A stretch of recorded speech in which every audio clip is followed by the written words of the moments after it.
It was just before midnight in the quiet town of Pinebrook, California, the kind of place that rarely made the news unless there was a brush fire or a bake sale scandal at the school board. The streets lay nearly empty, shadows flickering under tired street lamps. The corner liquor store on Fairmont had closed not long ago, and porch lights flickered here and there like blinking eyes. Officer Craig Lunsford sat behind the wheel of Unit 12, patrol lights dimmed, mood darker than the night sky. He was irritated, denied vacation again, cursed out by his ex earlier that evening, and now left with hours of silence ahead. The quiet felt personal, like the world was ignoring him on purpose. That's when he spotted it.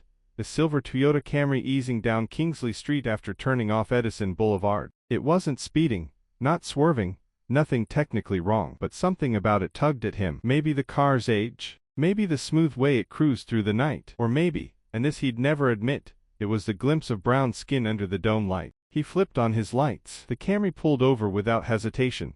No sudden moves, no nervous energy, just calm. Lunsford stepped out. He didn't radio the stop-in, didn't check plates. He didn't really have a cause, but he wanted to see the driver. The window was already down. License and registration, he barked, hand already hovering near his holster. Behind the wheel sat a black man, maybe late 30s. Clean look, sharp eyes. His movements were deliberate, slow, respectful. "It's in the glove box," the man said, voice steady. "Just letting you know before I reach." Something about that tone, composed, polite, got under Lunsford's skin. People were supposed to be nervous. This man wasn't. That annoyed him more than he could explain. "Did I do something wrong, officer?" the man asked. Lunsford's jaw tightened. "You don't get to ask questions," he snapped. The man simply handed over his ID and insurance. Lunsford didn't bother reading it, didn't want to. The man's composure felt like defiance. He didn't slouch. He didn't stutter. He didn't look afraid. "Step out of the car," Lunsford ordered. The man hesitated. "May I ask why?" "I said get out of the damn car." His shout pierced the quiet street. A curtain shifted in a nearby house. Another porch light flicked on. The man stepped out slowly, hands visible. "I'm not here for trouble," he said. Lunsford didn't answer. He got closer, puffing himself up. First, a light shove, then a harder one. The man stumbled back. "You gonna resist now?" Lunsford barked. "No, sir," the man said, raising his hands. "Not resisting." That's when Lunsford swung. Open hand. A sharp slap across the face. The sound echoed. The man dropped to the ground, dazed, one cheek already turning red. From across the street, a teenage girl whispered, "Oh my God," as her phone kept filming. It caught everything. The impact, the fall, the injustice. The man didn't yell, didn't fight, just stared up with wide, alert eyes. Then headlights. A second patrol car pulled up. Two officers stepped out. One of them, Officer Terry Stanton, saw the scene and froze. "Craig, do you even know who that is?" Stanton shouted, rushing forward. Lunsford didn't answer, still gripping the man's shirt. "Let him go," Stanton said, voice urgent. "You just assaulted a man who practically runs this city." Lunsford blinked, finally looking at the ID he never bothered to read. And in an instant, everything changed. Lunsford had grabbed the man by the collar, ready to drag him up when the man finally spoke, clear and unmistakable. "My name is Anthony Delmer. I'm the mayor of this city." Everything stopped. Officer Terry Stanton froze mid-step. Lunsford blinked, eyes dropping to the driver's license still crumpled in his left hand. The name stared back at him, like it had been bolded, Anthony Delmer. A knot twisted in his gut, but it was already too late. The street was alive with flashing cameras and murmuring neighbors. Every angle, every second of the incident had been caught on camera. In that instant, Craig Lunsford was still gripping the mayor of Pinebrook by the collar, fists clenched, breath sharp. Stanton stood behind him, stunned, mouth half open like he couldn't decide whether to speak or scream. And then came the whispers, rising into shouts. "That's the mayor. Yo, he just hit the mayor. Call the news. He just punched Mayor Delmer." Phones were out. Cameras recording. A teenager named Shelby Ortiz had gone live 5 minutes earlier, now with over 3,000 people watching. Across the street, Greg Harmon had already called his brother, a journalist in Sacramento. Lunsford finally let go. He stepped back like someone had slapped him awake. "Oh, I didn't know," he muttered, voice thin and cracking. But there was no saving it. Mayor Delmer straightened up, wiping a trickle of blood from the corner of his mouth. His left cheek was already puffy. He didn't raise his voice, didn't yell. He just met Lunsford's eyes and said, "You never even asked my name." Lunsford opened his mouth to respond. Nothing came out. Stanton stepped between them. "Craig, go wait in your car." "I didn't know," Craig said again, louder this time, like repeating it could erase what happened. "Craig," Stanton said, his tone firmer. "Go." Lunsford hesitated, then turned, and walked back to his cruiser. Eyes followed him, so did silence, tense, electric, dangerous. It wrapped around him like smoke. Stanton turned to the mayor. "Are you okay, sir?" Delmer nodded, slow and deliberate. "I need medical attention," he said quietly, "and I want everything documented, body cams, reports, witness statements. All of it." "Understood," Stanton replied. Officer Sanchez was already moving, speaking with bystanders, taking down names. The crowd swelled. One woman, maybe in her 50s, clutched her chest, whispering over and over, "They hit the mayor, they hit the mayor." Delmer sat on the curb, not out of weakness, but because he needed a moment. His legs were shaky, and he refused to fall in front of flashing lights and rolling cameras. Paramedics arrived within 10 minutes. The EMTs offered a stretcher. He waved it off. They cleaned his cut, examined his jaw, and advised an X-ray. He agreed to go in, but not before collecting copies of every single report, photo, and video taken that night. By 12:43 a.m., Mayor Anthony Delmer was in the back of an ambulance, surrounded by disbelief and sirens. Craig Lunsford remained in his cruiser, silent, sweaty, and stunned. He hadn't even called it in. Stanton had. His thoughts were a tangle: panic, shame, confusion. But not once, did he think of Delmer as the mayor during the stop. Just another black man in an old car. That's what he told himself, what he wanted to believe. But deep down, he knew better. Back at the station, Stanton filed his preliminary report. He didn't soften it. The mayor had complied. No threats. No resistance. Lunsford had escalated unnecessarily. Stanton made sure the words were clear. At 2:05 a.m., Chief Marlene Knox was woken by a call she'd hoped never to receive. Mayor assaulted by a Pinebrook officer. It's all over Twitter. Her stomach dropped. She didn't ask who the officer was. She already knew. And the worst part, the night was just beginning. By sunrise, Pinebrook wasn't burning, but it may as well have been. Every local station was airing the footage. Over and over again, the slap echoed across TV screens. Then came the moment, the name reveal. Anthony Delmer, Pinebrook's mayor. Gasps, commentary, condemnation. By 7:30 a.m. Chief Knox had called an emergency meeting. She looked like a statue carved from granite. 20-plus years on the force had shown her all kinds of mistakes, some small, some horrific, but this was public, political, on tape. Effective immediately, Officer Craig Lunsford is on administrative leave, she announced. His badge and weapon are in custody. Internal Affairs has been notified. This investigation will be thorough and swift. Some officers nodded. Others looked away. Stanton sat in the back, arms crossed. Delmer's words echoed in his ears. "You never even asked for my name." Outside, news vans lined Maple Drive. Reporters hovered around City Hall. Everyone wanted a statement. But Delmer had remained silent since leaving the hospital, resting at home, surrounded by staff and friends. Letters began piling at his door, some supportive, others unsure. One handwritten card in blue ink read, "I voted for you. I believe in you. But what happens next matters more than anything." At 10:12 a.m. a statement was released from the mayor's office. "I will speak when I am ready. I ask for calm and clarity while the legal process begins. I believe in justice, and I will demand it, not just for me, but for every resident of this city." It was brief, controlled, like Delmer himself. But the streets didn't stay quiet. By noon, a modest but passionate group had gathered outside the police department. Not in the thousands, but loud enough to be heard. Signs waved, "Ask first," and "No more excuses." Chants rang out. So did tears. Meanwhile, Officer Lunsford sat in his home. His phone turned off. The front yard had been egged. Someone spray-painted, "Resign," on his garage. He didn't leave the house. Barely looked out the window. His union rep had called. "Say nothing. Don't talk to reporters. Don't post online." Nothing. Understood. Craig didn't argue. Didn't respond. He just kept reliving that moment, the name, the silence, the shift. And he realized he didn't see Delmer as a mayor. Not until the words were said aloud. By 4 p.m., journalists had begun digging. By evening, 2 articles had surfaced about Lunsford's past. Prior complaints,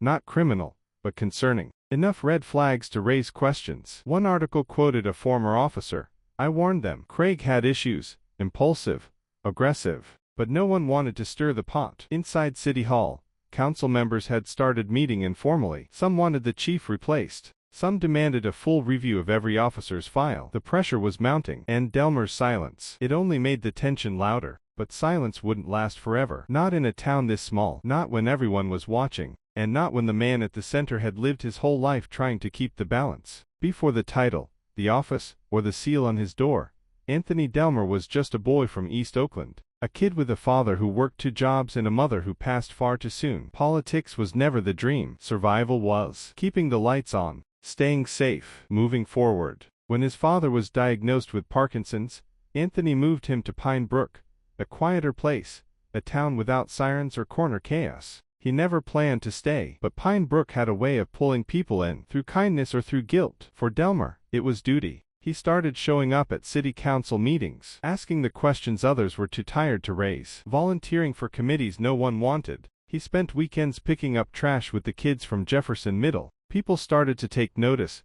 not because he made speeches, but because he listened. When the previous mayor announced he wouldn't seek another term, a few residents jokingly urged Anthony to run. Then more got serious. A petition began. He didn't have deep pocket donors or major endorsements. What he had was visibility and integrity. Folks appreciated that he showed up in jeans, shook every hand, and didn't scan the room for someone more important. On a rainy Tuesday, he won with 61% of the vote. There was no limo or ceremony, just a hug from his father, and a chocolate cake from Miss Lillian down the block. His first year in office wasn't smooth. He inherited a town fractured by zoning disputes, crumbling schools, and a police department with leadership that hadn't changed in over a decade. But he tackled it head-on. He enacted modest reforms, welcomed community input, and even cut his own salary, redirecting the funds to fix public housing. One thing he never did: start fights. He believed in resolving issues face to face, without press or spectacle. So when he sat on the curb that night,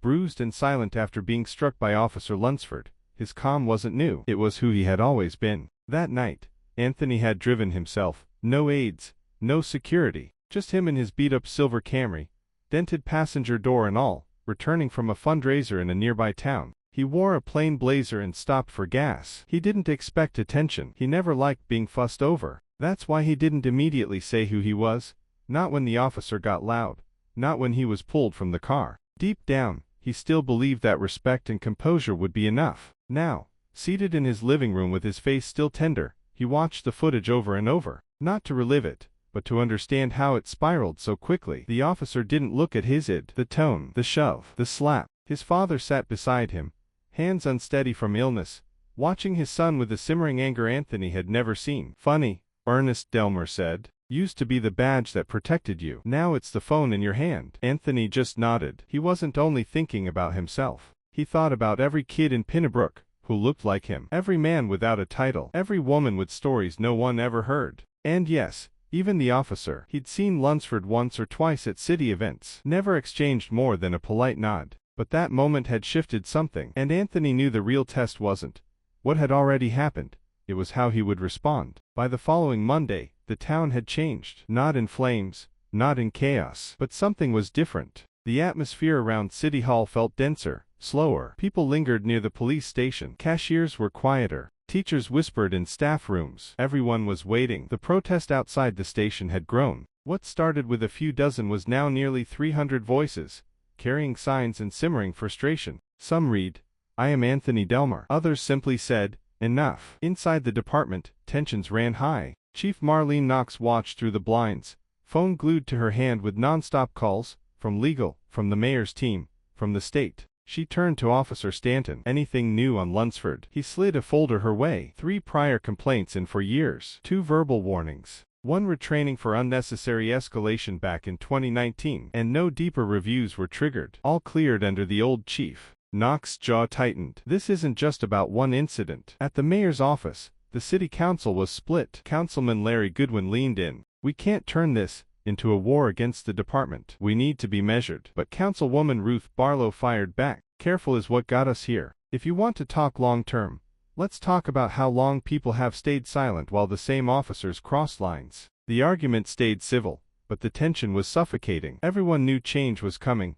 They just couldn't agree on the shape. At Baxter's Diner, where locals gathered to vent, opinions clashed. He Sholvey said who he was. One older man grumbled. "Doesn't matter who he was," the waitress shot back. "That officer was wrong, and you know it." A few off-duty officers met nearby. They felt under attack. 15 years on the job, said Officer Delvecchio. Never laid a hand on anyone. Now I'm the enemy. You're not the enemy, Officer Lane replied. But if you defend the guy who is, then what does that make you? Newer officers like Nicole Tran stayed quiet. Just 6 months in, she looked out at the city square and whispered, I didn't sign up for this. At Ridgeway Library, high schoolers were printing flyers for a peaceful march. They didn't care about politics, they cared about what they saw. And it didn't sit right. Stories began to surface. A woman named Tyler Anderson came forward. Lunsford had once accused her of stealing her own vehicle. No report was filed. No complaint, until now. Then another, and another. Pinebrook wasn't known for protests, but something had cracked open, and no one seemed ready to close it. Everyone kept asking the same thing, when will the mayor speak? 3 days after the incident, he finally did. There was no grand setup, no backdrop, just the front steps of City Hall, one mic, no notes. It was 9:04 a.m. Quiet except for camera clicks and murmured live streams. Anthony Delmer stepped up in the same blazer from that night. The swelling was gone, but the yellow mark remained. A quiet reminder. He exhaled. I've been quiet these past few days, not out of fear or confusion, but because I needed to be sure I wasn't speaking from a place of anger. He paused. The crowd leaned in. I'm not here as a victim. I'm here as your mayor, your neighbor, and your equal. Some applause. Many just waited. What happened to me isn't new, not for many here. The only thing different is that people saw it, and that matters. He turned toward the line of officers, Chief Knox among them. I've watched the videos. I've read every complaint. I've listened to residents who've stayed silent for too long. This isn't just about one officer. It's about a culture, a system where assumptions replace questions, and power isn't checked until something breaks. Louder applause. A few cheers. Delmer kept going. This isn't an anti-police moment. It's a pro-accountability one. You can't rebuild trust in silence. You can't fix what you won't face. Someone in the back shouted, say it, Mayor. He nodded. Craig Lunsford didn't ask who I was because he thought he already knew. He looked at me and made a choice, one that could have ended far worse, if I hadn't been the mayor of this city. This wasn't just a concern anymore. It was a threat. Reporters' pens scratched across notepads. Camera lenses zoomed in. His voice didn't shake. Effective immediately, he said, I'm calling for an independent audit of our police department. A third-party oversight panel will handle it. Every complaint filed over the past decade will be revisited. Every officer will undergo fresh training, bias recognition, de-escalation. I'll personally attend the first session. Gasps scattered across the crowd. Applause followed, louder this time. This isn't about revenge, he continued. It's about accountability. Reform. He paused, closed his eyes for a beat. My father always told me, power doesn't show you who someone is. It shows you what they focus on. I'm choosing to focus on truth. Not just mine. Yours too. This city deserves better. Not next year. Now. He took a step back, nodded once, and walked inside. No questions. No dramatics. Just a battered, steady mayor, returning to work. Across the city, the response spread. At the diner, folks who'd defended Officer Lunsford just days before sat quiet, replaying the mayor's words on their phones. He handled that better than I would've. Someone muttered. Didn't even raise his voice, said another. That's real strength. At Ridgeview Library, students, who had organized the peaceful march, cheered aloud. He's legit, one of them grinned. That's why we voted for him. Back inside the police department, Chief Knox returned to her office, and locked the door. She replayed the speech, alone this time. She didn't cry, but something shifted in her. Elsewhere, Craig Lunsford sat in silence, the glow of a small screen casting shadows across his face. He didn't finish the video, not because he disagreed, but because, deep down, he knew it was all true. And truth was one thing. Owning up to it, that was something else entirely. 2 weeks later, the audit concluded. The independent team from Stockton had worked non-stop, reviewing files, body cam footage,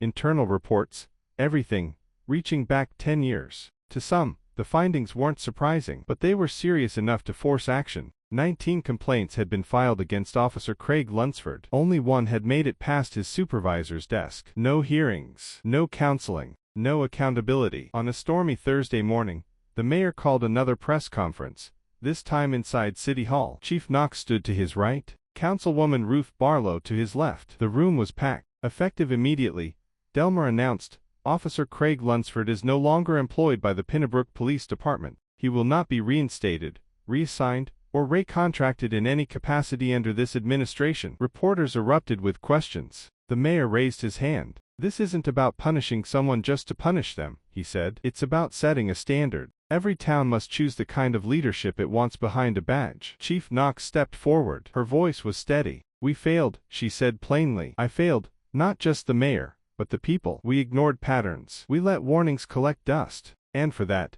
I accept full cooperation, with any oversight this community decides it needs. Some clapped. Some just watched. No one interrupted. News spread quickly. Round town, emotions ran deep. Some felt relieved. Others outraged. A few insisted Lunsford was just a scapegoat. But most understood, something bigger had shifted. Outside Ridgeview Market, a man named Reggie Porter handed out printed copies of the mayor's new reform initiative. He didn't say much, just nodded and offered papers. I've waited my whole life for leadership like this, he told one passerby. In another neighborhood, on a quiet street, Tyler Anderson opened a formal apology letter from the department. It was in response to a traffic stop the year before. It didn't erase what had happened, but it mattered. As for Lunsford, he disappeared from public view. No interviews, no social media, just a resignation letter sent to the city council. I accept your decision, it read. I have nothing further to say. But the story didn't stop there. Mayor Delmer moved forward. Fast.